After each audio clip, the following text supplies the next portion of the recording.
masyarakat modern, ada pergulatan inheren antara kekuasaan dan kedaulatan. Ketika kepentingan rakyat berbenturan dengan kekuatan politik elit, kekuasaan seringkali terkonsentrasi. Elit politik berhasil menguasai lembaga-lembaga negara yang harusnya melayani kepentingan publik. Melalui hubungan erat antara politik dan ekonomi, elit politik memonopoli sumber daya negara. Dengan kekuasaan, mereka mempengaruhi kebijakan publik dan mengontrol aset nasional. Inilah dinamika kekuasaan dalam sistem politik modern. Kedaulatan rakyat adalah prinsip bahwa kekuasaan politik berasal dari rakyat dan harus melayani kepentingan umum. Dalam sistem demokrasi, rakyat memiliki hak menentukan arah pemerintahan, baik melalui pemilihan umum secara langsung maupun melalui wakil yang dipilih. Namun, seringkali kedaulatan rakyat hanya menjadi formalitas ketika kekuasaan terkonsentrasi di tangan para elit. Meskipun pemilihan umum mungkin rutin diadakan, keputusan penting tetap berada di tangan segelintir orang. Mereka yang memiliki akses dan kendali atas kekuasaan seringkali mengambil keputusan besar. Kedaulatan rakyat pada akhirnya harus diwujudkan secara nyata, bukan dalam formalitas demokrasi. Oligarki politik dan ekonomi bekerja secara sinergis dengan kelompok yang memiliki kekayaan besar.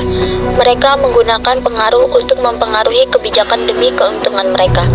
Proses pengambilan keputusan politik menjadi tidak inklusif, memingkirkan kelompok masyarakat yang lebih lemah. Hal ini memperkecil ruang bagi keterlibatan rakyat dalam pengambilan keputusan penting. Oligarki terus mempersempit akses rakyat terhadap keputusan politik yang penting. Pembangunan infrastruktur besar di Indonesia seringkali didukung oleh elit politik dan pengusaha besar. Meskipun dipromosikan dengan slogan populis, proyek ini seringkali tidak mempertimbangkan dampaknya pada masyarakat. Manfaat ekonomi dari proyek-proyek ini hanya mengalir ke kalangan elitis. Sebaliknya, dampak negatif justru menimpa masyarakat kecil.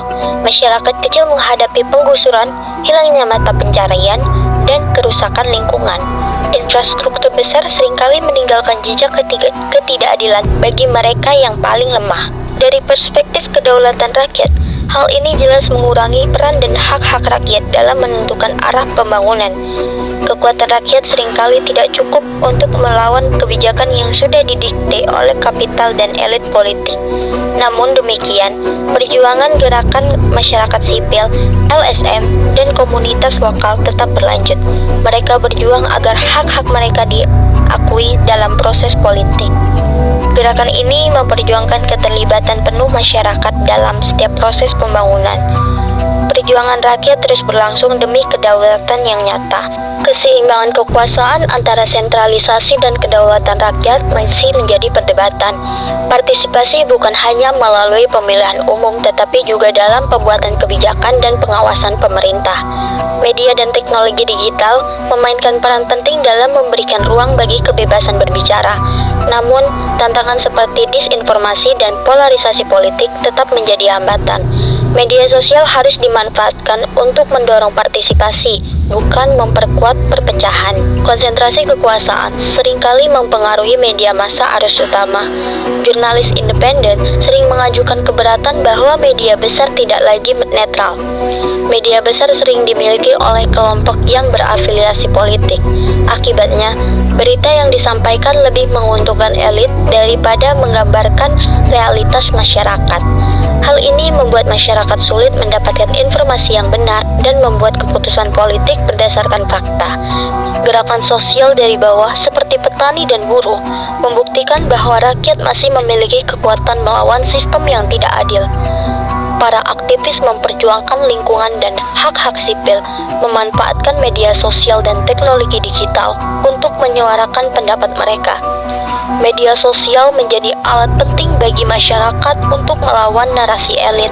Media sosial memperkuat suara rakyat dalam memperjuangkan keadilan. Banyak yang percaya bahwa kedaulatan rakyat tidak akan hilang, namun memerlukan reformasi besar dalam politik. Keberhasilan reformasi diharapkan mengembalikan kedaulatan rakyat ke tempatnya, di mana kekuasaan benar-benar berada di tangan rakyat, bukan di tangan elit penguasa.